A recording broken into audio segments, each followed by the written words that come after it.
Hi guys! Once again, si OFW Mom yun na naman po ito, Lisa. Tara, samahan niyo po ulit ako sa panibagong adventure ng buhay ko dito sa kaharian sa gitnang silang.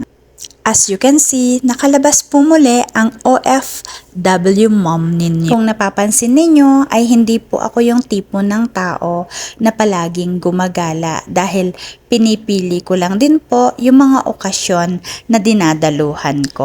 At alam ninyo, ang narealize ko sa pagdalo sa okasyon na ito is hindi araw-araw ay lagi tayong mas.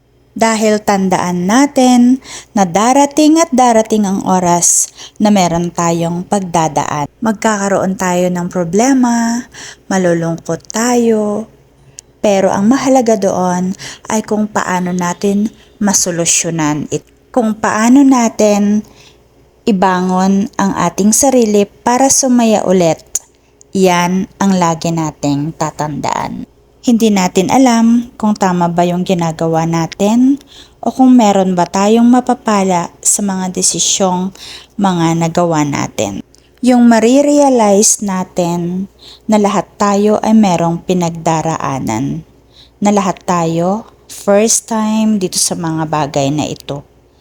Doon natin marirealize na lahat tayo ay pantay-pantay.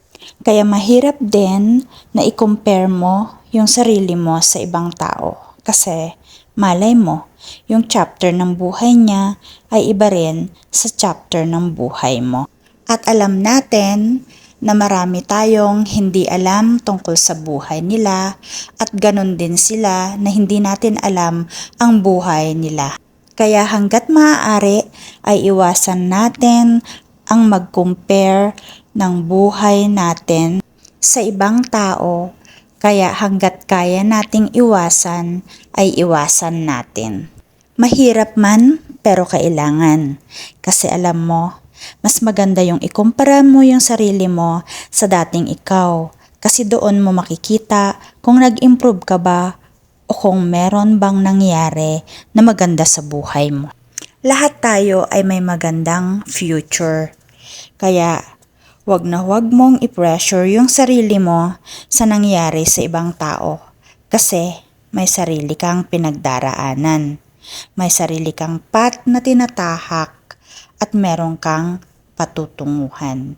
Na ikaw lang talaga yung kailangang magdesisyon para kailangang puntahan yon para makamit ang iyong gusto. O, diba? Umattend lang ako ng party pero ang dami ko ng realization. Again, thank you for always watching sa aking mga video.